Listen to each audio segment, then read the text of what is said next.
If Optimus Prime and Jessica Rabbit had a baby, this website would be it. You're listening to The Fellas.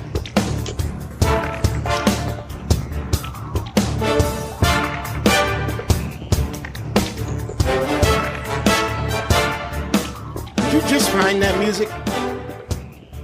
No. All this time we're fucking listening to Marvel movies, and that's like perfect for every one of them. Where the fuck did you pull that out from?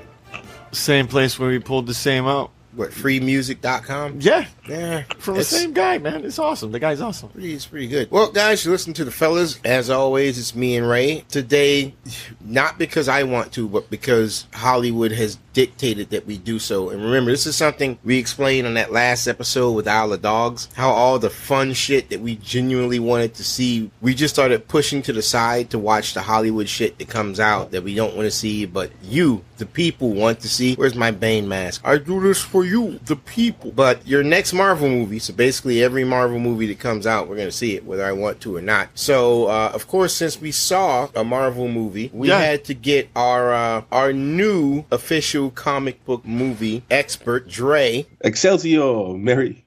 Oh, fuck, man.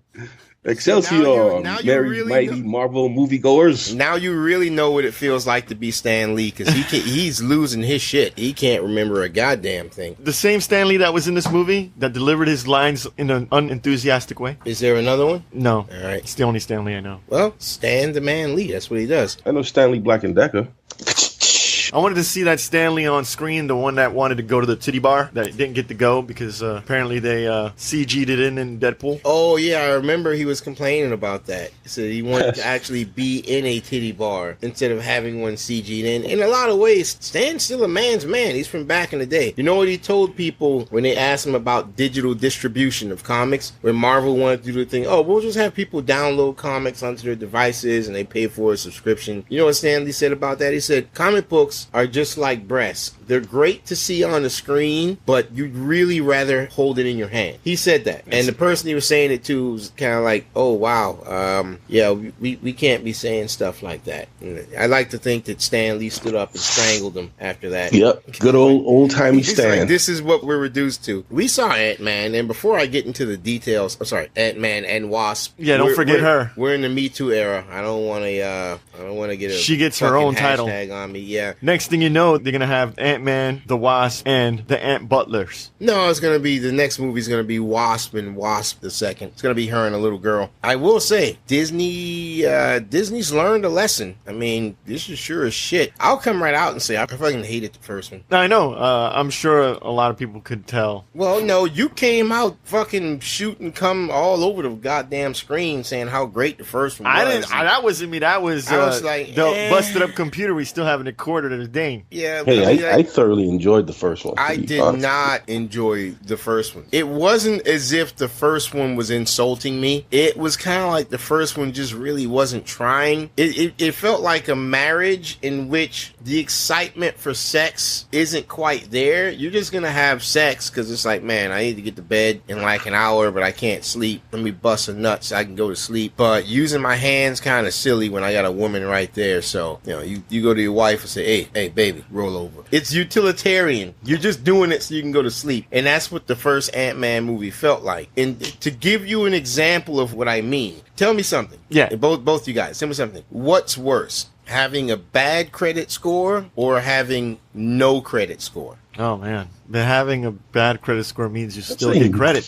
No credit score is probably worse. Right, like you haven't attempted to build any credit whatsoever. Yeah. You've never had a credit card. You've never had shit. A bad credit score is always better than no credit score because people are willing to take a risk with a bad credit score because they know what parameters they can work with you in. No credit score is a complete fucking enigma and nobody wants to fuck with it. Yeah. Nobody at all. Been there before. Now, the one thing a movie producer doesn't want to hear, the only thing that's worse than someone coming out of the theater and saying, that was a shitty movie. Only thing, people say, oh, it's the worst thing they want to hear. No. Only thing worse than that is people coming out of that theater and saying, what was the fucking point of all that? Oh. and then walking off. Because now I'm not going to tell anybody about it. In fact, I'm going to completely forget that it ever existed. If there's a fucking sequel, I might not even know that I saw the first one. And now what's the point of the sequel building up from the previous viewers? You see what I'm saying? You know what? But the movie did actually pretty well this weekend. Well, no, I'm not saying Ant-Man Part 2. I'm saying Part 1. Oh. I came out of Part 1 saying, what was the fucking point of that? They had to introduce Antman, and that's about it. That was it. You But can I introduce kind of Ant-Man. enjoyed the first one because I'm not a huge fan of Paul Rudd, but seeing him in Ant-Man sold me on him. You know, he was like the Booster Gold of the Marvel Universe. Yes. You know, the Booster and Beetle with the heart of gold. You know, not really good at anything, but he tries hard. Well, yeah. No, I completely get that. I did get that vibe from So him. I enjoyed it, you know, and it just added a different aspect what a comic book movie could be. So I I enjoyed people- it for what it was. The Part 1, I don't condemn anybody for enjoying it because it wasn't a bad movie. It wouldn't be fair for me to say Part 1 was a bad movie. It just had no fucking direction. The overall plot, can you even remember what the fucking plot was? The guy made a suit, and then the Wasp. No, that's the Wasp. No, that's Yellow Part 2. Jacket. Yellow Jacket. Thank you. All Yellow right. Jacket steals a suit. And Okay, it was the same story as Iron Man 1, okay? It was Yeah, a dumb and- story. It was kind of cliche story, but And it they was, fought on it, a- was, on it, was- a it had a track. charm to it. The villain was a piece of shit. It's the same story as Iron Man 1, okay? Yeah, but the Iron Man 1 had a little bit more depth because it's like, oh, this guy he didn't steal his suit. He stole the technology to make the suit, and he's going to have his company running guns, but the company is actually funding terrorists. This guy is funding terrorists. This guy tried to assassinate Tony. This guy is trying to take over the company. It's obvious that this guy is a bad guy. Yeah. But in the first Ant-Man, the guy was pretty much just an asshole. I didn't see what made him different from any other businessman. Like, yo, we can make a lot of money. He wanted to steal Pym's technology, To make reproduce it, and sell it to the military or sell it to whoever to make money. Yeah, the thing is, selling that shit to the military is completely legal. Yeah, but Pym didn't want that to be his legacy. He didn't want his technology and his invention used for that. So Yeah, it's like fuck same Pym.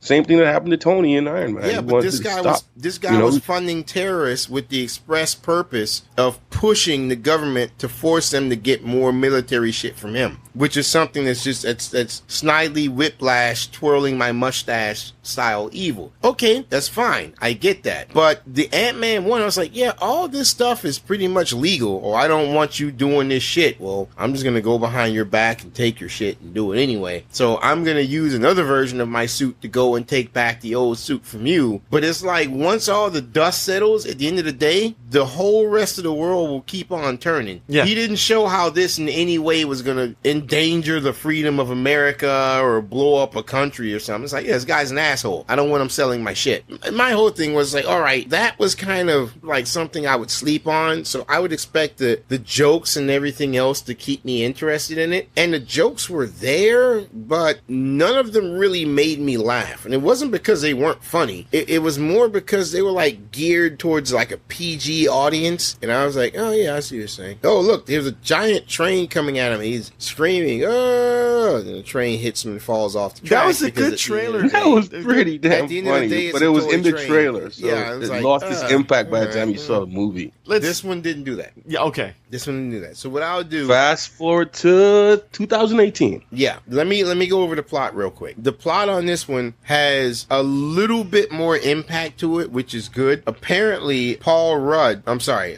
his character is Scott Lang, the Ant-Man, fucked it up for everybody when he did his stunt with Captain America and those guys. Because oddly enough, I completely forgot about that. I thought he was like in the fucking Avengers. Yeah, it's been a couple of years in the works where you totally forget what happened in Civil War. Yeah, but apparently the guy who made the Ant-Man suit, freaking, what's his name? Hank Pym. Hank never gave him permission to take the suit and run off and do that shit. He just took it. When he did his thing and Captain America and the rest of them are outlawed, they're like, yeah, so you did this with them, Scott Lang. You're going to be put in jail. This is Hank Pym's suit. So obviously Hank Pym had something to do with it. So we're going to take him and put his ass in jail too. So now Hank Pym has to run off and hide out for some shit he didn't even want to be a fucking part of. He was like, fucking Civil War is a giant dick sizing contest between two assholes. I don't want anything to do with that. Captain America had the biggest dick because he had Ant-Man.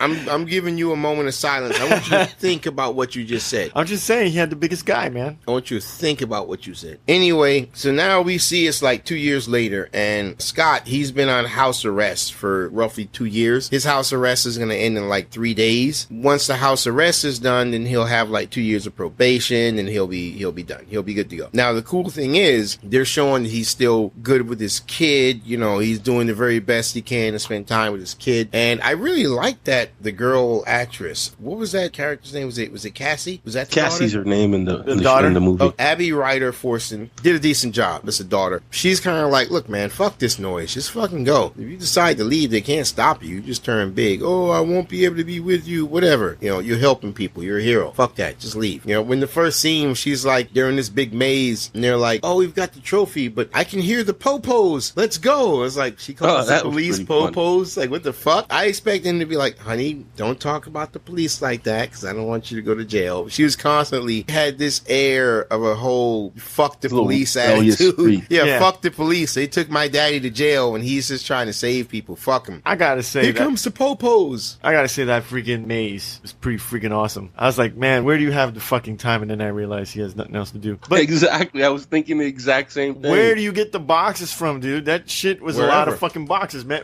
How does he go outside? Get him from wherever. His friends People brought bring him in. His coworker. Man, that final ride down the steps was freaking amazing, dude. I just like they had an aunt in there called Antwan. Well, yeah. Yeah, I was not aware of that. And the girl was called Antoinette. Yeah. And they were like, Antoinette, let's fly, or something like that. It was pretty funny. Jesus Christ. So I'm going to be hearing this shit all day now. Yeah, man. Everybody I know who saw this movie is going to be doing that shit now. Hey, Antoine. Calling you that because of the movie. I'm like, man, shut the fuck up. I've been hearing that shit all day. I gotta say, one of my favorite people in here is Walton Goggin. He plays as Sonny Birch. He's my boy Shane from The Shield. I'm so big tooth guy. Yeah, he plays as the an arms dealer. I really want to talk about his character. Hold on, let me move the plot towards where he is. They show that back in the day, Hank Pym and his wife Janet Van Dyne, who was the Wasp, they were trying to stop a missile, and what she had to do was sink down to the point where you're smaller than like an atom or molecule or whatever, and then you can pretty much and then you can pretty much phase through whatever you want. This is what both the Flash and the Atom in DC do on a daily basis, and they're like, what is that a thing? Did you guys just find that out? They do that all the time because they reference that. Just shrink down to that size, you can go through whatever you want, and that's what she had to do to disable this nuclear missile that was about to hit like a city or something. After part one, he's like, yeah, man, you shrunk down to that size and you came back. I know that she can come back. So his whole goal is to make a machine that will allow them to navigate an area that small and then come back. That's their overriding goal. I gotta tell you, man, I have to really give props to the makeup department because they actually made Michelle Pfeiffer look hot. That was all CG, man. Just like her face? Yeah. Her face was all CG? Well, in the very beginning. They do that all the time. At the very beginning. Then I take it back. No, but she still looks attractive. No, I'll like take your word for the last scene. Well, we'll get into that. Yeah. Don't worry, we'll get into that. So it's like, okay, he's got his daughter, Hope. Yeah, Hope Van Dyne. Okay, played by Evangeline Lilly. Man, she's hot as sin. By the way. Man, she's beautiful. But that's part of the course. You gotta have these 10 pieces, but she's nice. Hope, you and Scott, you're going to be Antman and Wasp. You're going to go get this one last piece I need. You know, we're going to take the entire lab, which is cool because he shrinks it down, just takes it with him everywhere. And once we get that last piece, we're going to go get my wife. Now, I was genuinely pleased and surprised when they had Ghost in there, who was a Marvel character who's typically a thief because he or she, whoever has the costume on at that point, can phase through things. Sometimes they'll take assassination contracts. They'll do whatever. The character has changed a bit over the years, you know, from like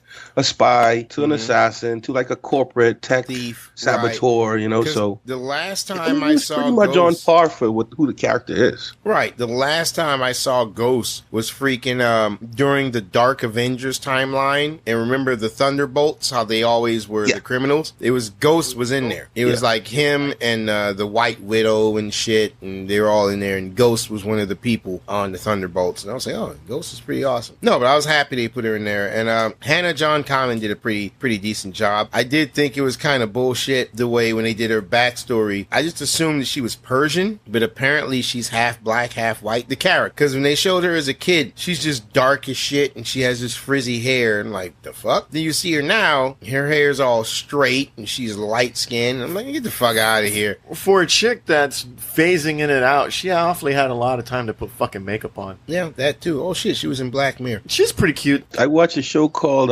Killjoys because she was in it. Oh my god, she's hot. No, she's hot. Don't get me wrong. You know, give some credit where credit's due. Especially when she's speaking with a British accent. Oh my god. Yeah. And I love her combat scenes because she's constantly phasing through stuff as she's fighting. But all the action scenes in this movie, they're actually good. Really, really good. Yeah, I will give them that. The first one did not have good action scenes. Yes, I will say that straight up. They had shit for action. I guess they didn't know what to really do with the shrinking and the enlargement. They just didn't know how to properly use it. Yeah, here they did a good job. Yeah, they did a great fucking job with it this time. So, you know, her goal is when Hope Van Dyne gets her mother, Janet, out, she wants to absorb her just so that she can stabilize herself because she's jumping in between realities or portals or she's phasing in and out. She can't control it. And then apparently she was found by Lawrence Fishburne when she was a child. Lawrence Fishburne, who, by the way, is really phoning this shit in. Yeah, he was. He looked tired and old. That dude looked like an elderly man. To be Bill Foster. Yeah, he's supposed to be Bill Foster because Bill Foster's in the comics, right? Yeah, he was Goliath.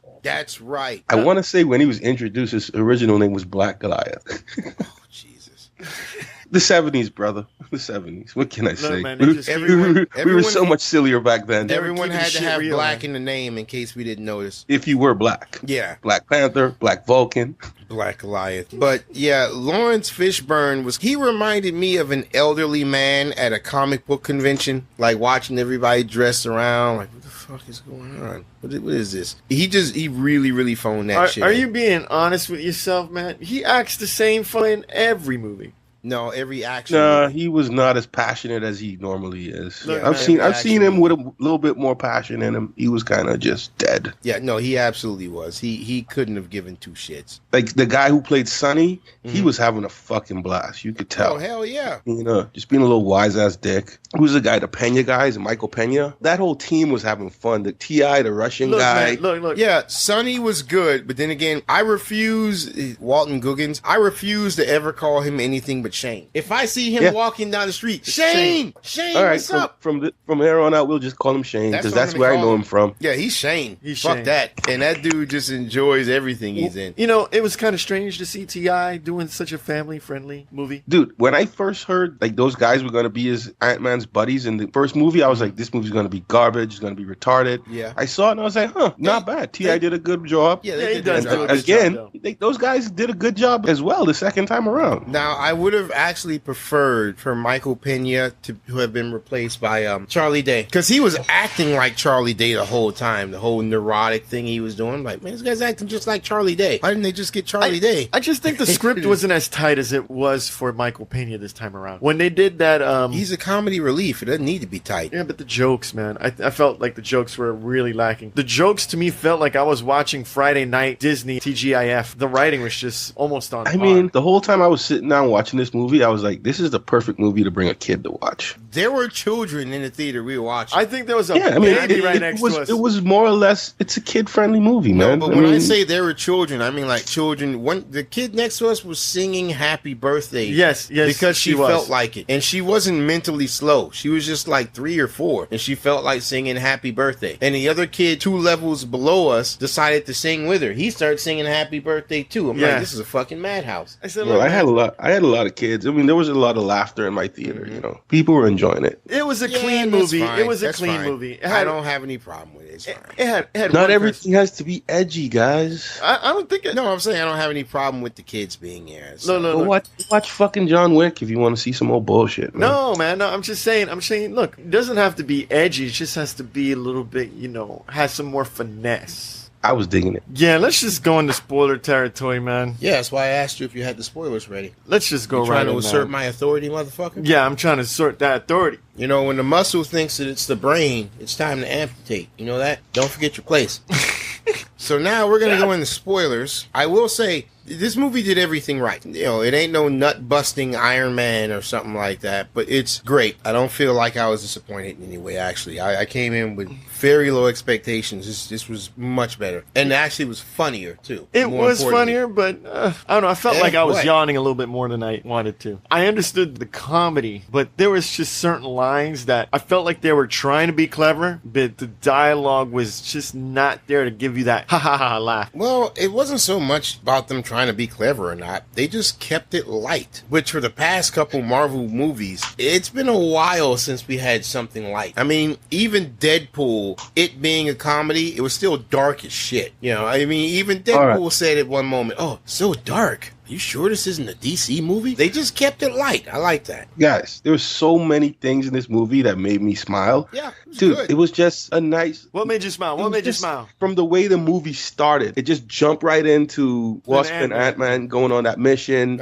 You know, you get to see how Janet got trapped in the quantum realm. Yeah. And that was really like heartfelt and touching. You know what I mean? Then it goes from there to Scott playing with his daughter. Again, and then the FBI busts in, and the asshole Asian FBI guy with his corny jokes. He's like, "Yo, I'm also a youth pastor." You know, all those little things made me smile and laugh, man. Because not everything has to be hardcore and gritty. And I have no problem with Ant-Man being that lighthearted. Unlike the other Marvel movies, you know what? Keep Ant-Man that lighthearted. Ant-Man shouldn't be dealing with that much outrageous shit, in my opinion. That's perfectly fine. They can keep every Ant-Man movie just like that. And the only reason... To be honest with you, out of all the Ant-Man in the comic books, Hank Pym's kind of a boring schizophrenic character unless you play him as schizophrenic. That's when he's awesome. But Scott Lang never intrigued me in the comic books. Eric O'Grady was the best Ant-Man ever because he's more like Plastic Man. He's like a thief. He's like has shady morals. Oh, but like what they do, you never read about him? I think he was in the Thunderbolts for a while. He was in the Thunderbolts with Ghost that you were talking about earlier. Yeah, he's really funny and amoral. He was actually supposed to poison someone, and he shrunk himself down so that when the guy was eating, he was like, "Fuck it, I'm just gonna jump in his mouth, toss the pill in there," and he jumped in his mouth, and he had to basically be shit out of the guy later on. And he's like, I didn't fucking think this through. He had to, he's a riot. He's a riot. He's fucking totally he was selfish, funny but in that never book. thinks anything all the way through. Yeah.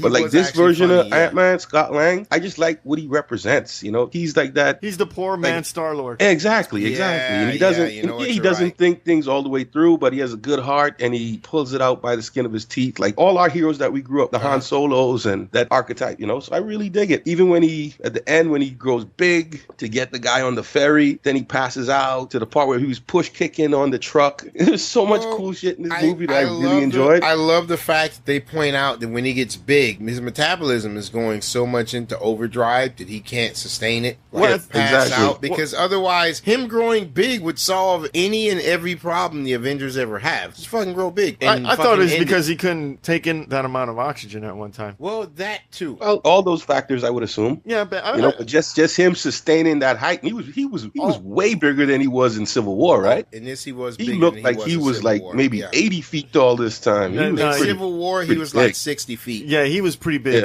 in this. But all I gotta say is, when I was watching that final chase scene, is that Atlanta? Is that San Francisco? They were cutting the fucking city. That was that was more than one city. That couldn't have been the same city. It was Ray who pointed out. He's like, "Yo, that's Atlanta." I'm like, "What? No, ain't no fucking Atlanta." Because right after that scene, they showed them go around the corner, and you see the steep hills, the steep drops. Yeah, the steep drops of San Francisco. Yeah, was that San Francisco? Ray, that's San Francisco. Ray was like, "Nah, man, that's Atlanta." And then there was like another scene in the chase scene. I'm like, "Oh shit, that is Atlanta." You know, I'm paying attention to it. And then at one point, they turned the corner, and I saw that the street sign said "fucking Peachtree." Again, I'm like, Peachtree. I'm like, they couldn't have fucking blurred out the sign and replaced it with some computer-generated shit. They left Peachtree Street. I was like, come on, guys. It's like they're purposely trying to make up a make-believe city. It's like, there's no fucking way, man. You know what I noticed? What is with Marvel using Atlanta so much? Because they probably got a contract or something. The final scene in Avengers on the city streets where everyone's disappearing, that was Atlanta. That was Atlanta. We saw, like, there's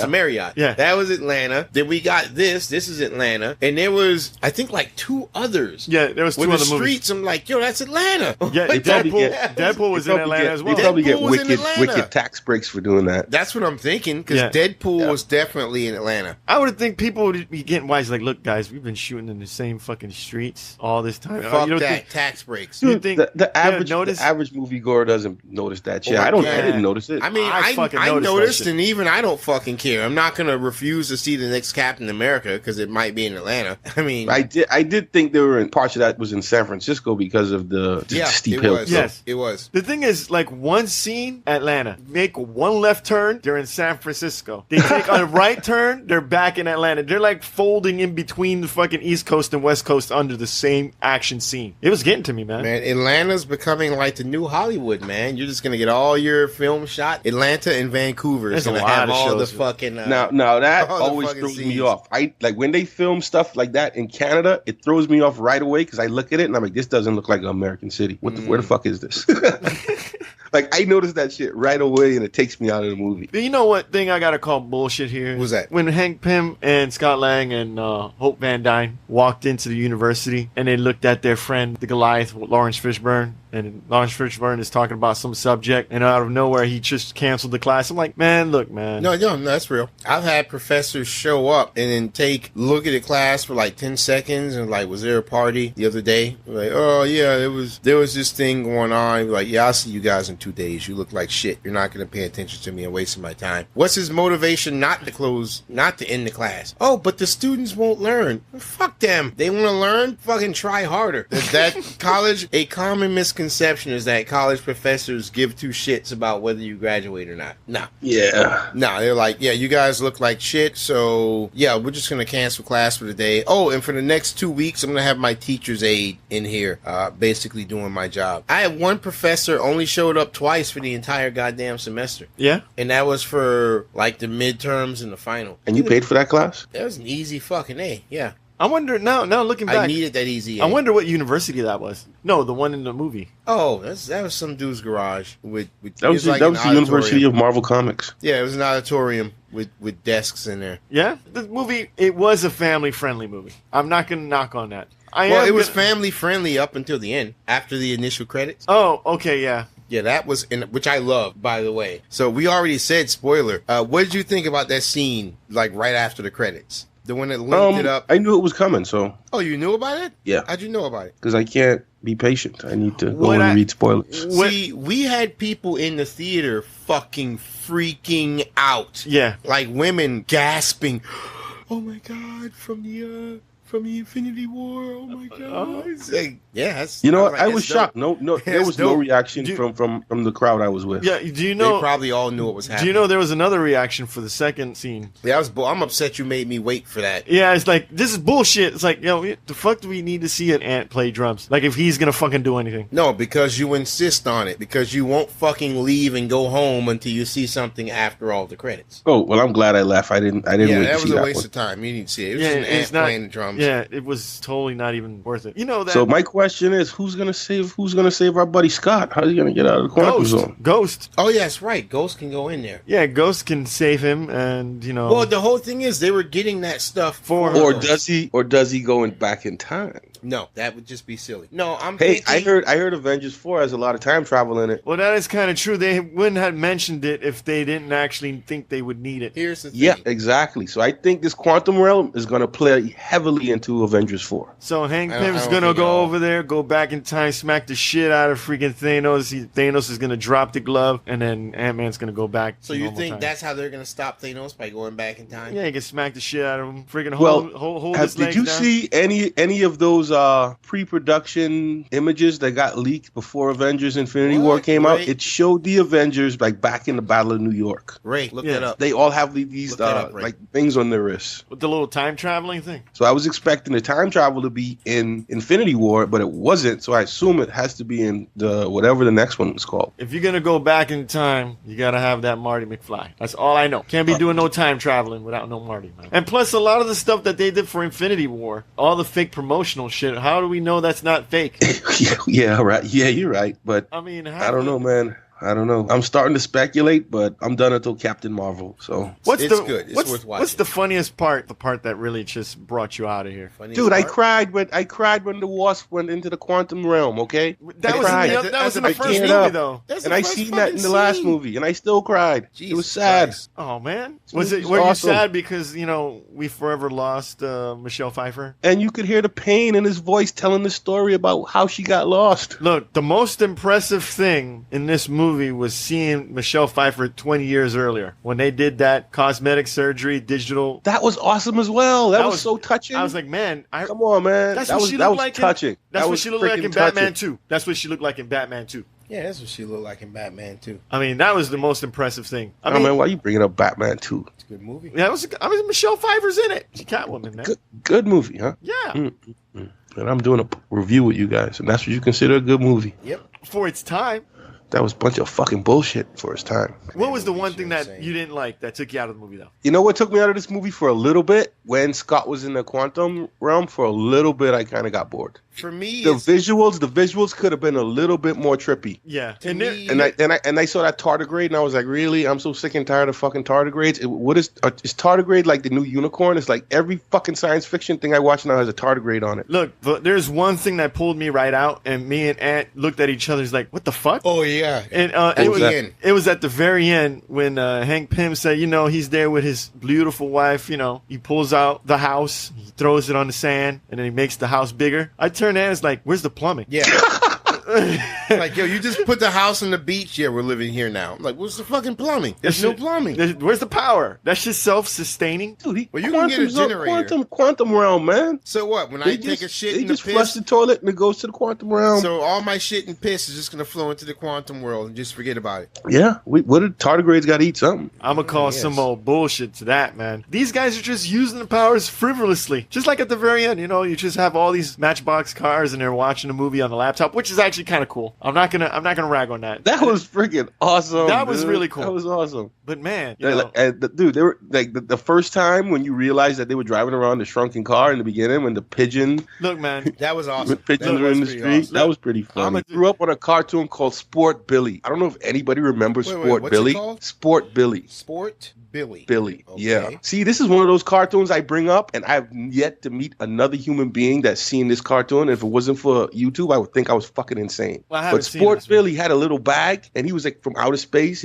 but he looked like a kid, and he would just reach into his bag, and he would pull out like a car, a little Matchbox car, and it'll turn into a real car, or a helicopter, or whatever. So that's what that's kind of remind me of. Oh. Seeing all that stuff. I mean, everything about this movie I thought was fascinating. Oh, and we never even got into the fight choreography. Come on, guys. Point. It was boring as shit in part one. There were glimpses of brilliance to see where it could go, where he would go from like small to big, just hit him real quick and then go back small, but they definitely mastered it for this one. They did. They did master it. That little scene that she had at the very beginning fighting, what you call Sonny's Goons? Sonny's Goons, yeah. That was actually really awesome. Yeah, that was pretty badass, dude. And then the fight in the kitchen where we've seen it in the trailer 100 times, but to see how the whole thing played out, come on, man. That was very well done. I gotta say that the way he told her to go fuck off at the very beginning, to pretty much say, you're gonna leave the money here to compensate my hurt feelings because you don't want to give me your technology. I thought that was done so well without using any profanity. You could just say, hey, just fuck off. Really. Oh, yeah, dude. And what got me was, how did she turn to the Wasp so fast? Was she wearing the suit underneath her real clothes? She walked out and came right back. My whole thing is, any scene that had Shane, yeah, I would have preferred, I wanted so badly for him to say something either racist or indignant. I just wanted to hear it. It's like, I mean, the guy's a douchebag. You want to let him know he's a douchebag. Like the conversation he had in Justified. I think he plays like a Klansman or something. He was in Justified. And the guy says, so what? You got a problem against blacks? He says, no. I don't get a problem against blacks. It's just that we all have our part to play. We all need to understand what our social structure is and work to the best of our ability to fulfill our duties within that social structure. There's nothing wrong with blacks. Blacks are just victims of the same social structure that's oppressing the white man. A social structure that, as always, is being controlled by the real enemy, the Jews.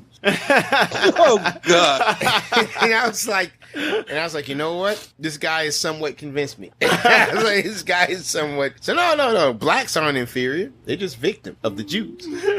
It's like, okay. All I don't hate black and folk. comments made by Antman does not reflect the additional members who participate in this podcast. That's not me. That's Shane. Don't blame the messenger. That's Shane, baby. It's all about Shane. What Antman said was a quote from a TV show and not reflected of the thoughts of the people involved in bringing this podcast also, to you. As Shane tells you, remember, Ray. Yeah. Eating ain't cheating. Oh, yeah, that's right. Shane told you that. Yeah, told me that. That was from the show. Have you ever cheated on your wife? No. Well, no. Eating ain't cheating. She'll be cool with it. Well, Hope Van Dyne? Mm-hmm. Man, she's fucking hot, man. It's all you, brother. Knock yourself out. How's she not your type? I'm more chick that play Ghost. That's my speed. Hold on. First of all, Evangeline Lilly is a beautiful white woman. You respect that woman. Ghost is a beautiful mocha, cocoa. What the fuck? What nationality is that broad? Hold on. Hannah John. She's British, but she's obviously mixed. Well, the British really puts them over the top. It's that accent. We always tend to think a woman's better because of that British accent. Damn, she is actually. I may be revising my thing. I'm telling you, man. Go watch Killjoys. Go watch Killjoys. You'll watch every fucking episode. What's it about?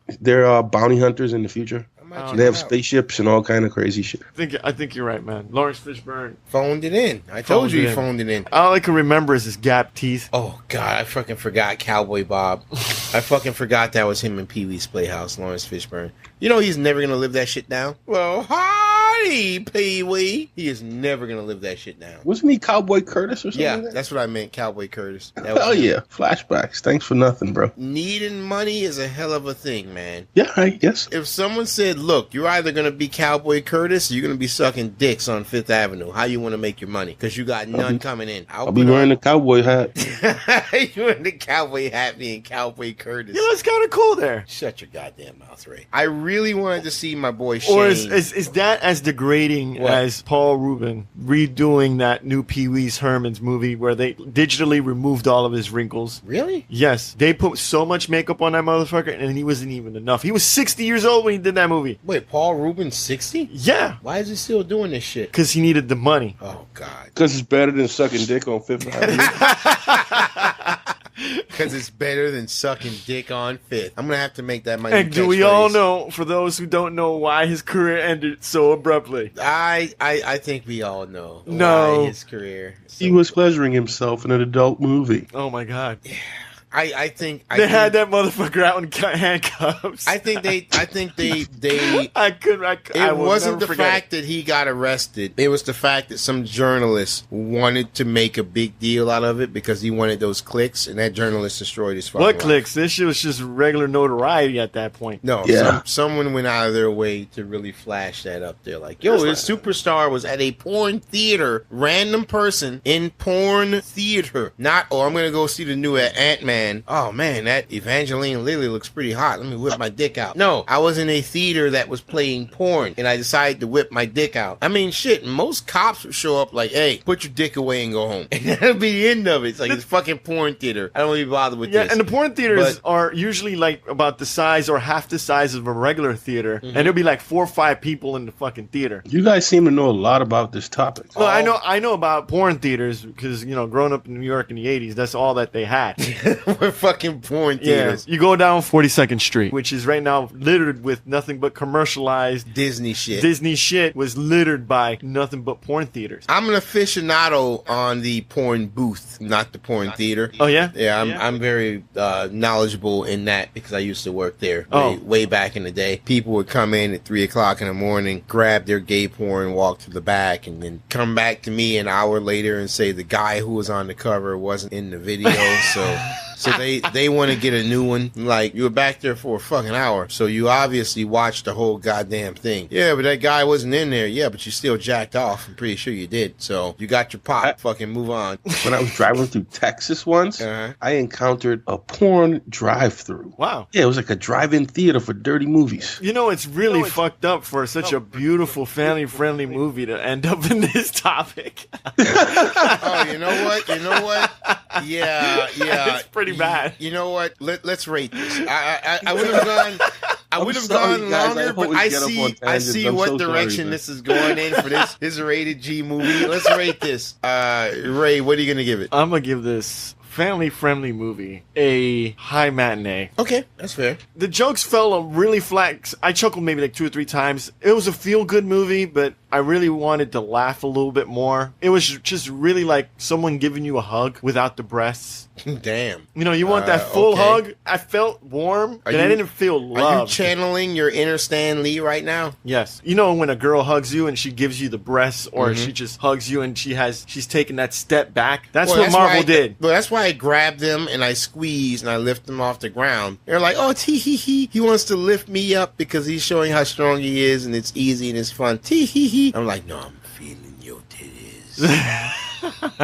God damn it, family show. I forgot. Antman and Wasp, family show. I gotta stop saying this stuff. It's okay. Don't worry. It's okay. Damage is done now. You're gonna say, you said a matinee. A matinee. A high matinee. A high matinee. All right, well, I'll tell you what. I would give this, and for the people listening, please don't get the wrong idea. There were people bitching me out because I gave something like a matinee or a rental after just verbally busting nuts on how good it was. And I would tell them, like, look, the movie's not bad if I give it a matinee or a rent. I'm just saying, for what I got, is it worth paying for a full price movie and going through all that traffic and shit? Yeah. Is it better to wait until it's down to a matinee sort of price and see it then? Is it better to just watch it as a rental, which is usually like, you know, Netflix or some shit like that, you know, where you can just see it in the comfort of your own home? Is it worth going through the extra trouble or extra expense? Yeah. I may say, no, it's not worth that, but I'm not saying it's not a good movie. Yeah. Okay? So in this case, I want to give people that warning again. I'm not saying this isn't a good movie. And I've thought long and hard about this. Oh, shit. A very, very, very high rental.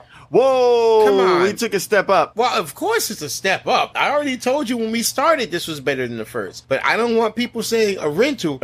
Somebody doxed this motherfucker's address. I got some words for him. No, I'm just saying it's definitely better than the first one, and it's definitely worth watching. Well, it's believable. It is worth watching. It's not worth going down to the theaters to see. As awesome as that last scene was after the credits, it's not worth going all the way down to the theater. Well, you're not the only one. They thought that they weren't going to make a third Ant-Man and Wasp movie. That'd be awesome. They weren't sure because they didn't know if they were going to bring in the numbers that they did.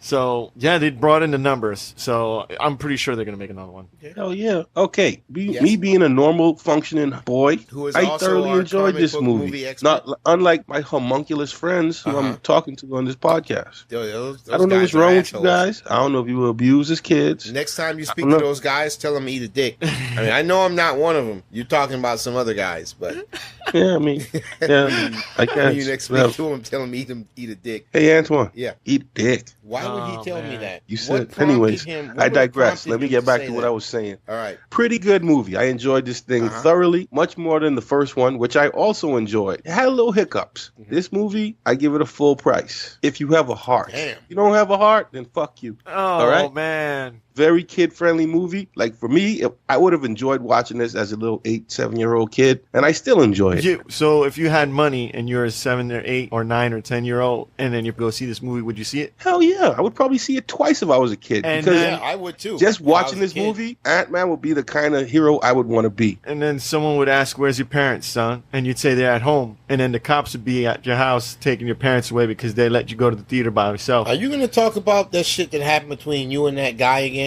I told you I'm tired of hearing this shit. Lucky for me, I grew up in the 80s in a third world country. That was nice. Okay? Yeah. The police would probably give me a ride home. Well, and tell my parents, wow, you have such a responsible son. No, you grow up in the 80s down here. Police will tell you don't bother me with this shit. Yeah, they'll probably take me home because the police inspector was my brother's godfather. So okay. so you were in luck then. All right, so we got a very, very, very high rental, very, very, very high matinee, and a middle of the line full price. So for that, we're going to go with a high matinee. Very high matinee, which is good, which is respectable. Please, guys, don't bombard me with fucking hate mail. A high matinee is a good fucking score. And if you have a heart, watch this movie. All right, we will. Yeah, I'll tell you. Go watch it. Go watch the movie, folks. Yeah. All right, Ray, hit the music. We're going to fucking... All right, guys. This movie's inspired a lot more side shit to talk about. Go on. All right, guys, don't forget to visit our website at g2ta.net and gottatalkaboutit.com. Hold on to your balls. Hold on to your balls. Anytime. I feel like I'm a special agent here with this music playing in the background. Hey, I have a quick question for you guys. I'm trying to look up pictures of Michelle Pfeiffer right now because I'm trying to find out when it was she hit the wall and she stopped being attractive to me. Was Dark Shadows any good? No, not really. So it wasn't entertaining at all? Did you say Dark Shadows? Yeah. Oh, that was some straight up bullshit, man. Oh, okay. So with Johnny Depp? Yeah. Oh, that was garbage. Yeah, okay. Yeah, highest order garbage. Is this a proper topic for this music? You're trying to find the wall? Yes. She was. I never realized that Michelle Pfeiffer was the chick from Scarface. What? Oh yeah, she was in Scarface. She was his wife. That was the chick was banging him. When he was like, "Yo, I don't bruh, fuck she was his the wife." help, Tony. He's like, your wombs are so polluted. You can't even make me a baby. She still looks fucking tired. I tell the truth even when I lie. Your friend was DEA. When he said that. You know, I never liked that piece of shit. Your wombs are so polluted. You can't even make me a baby. I only got two things in this world: my word and my balls. I don't break either of them for nobody. Yeah, that was some good shit, my friends. Quotes. Jesus, why are we still hanging around here? Okay, look, man, find the wall, man. You got to find the wall. I can't find where she hit the wall. I'll find it, but just not on this podcast. I'll bring it up on the next one.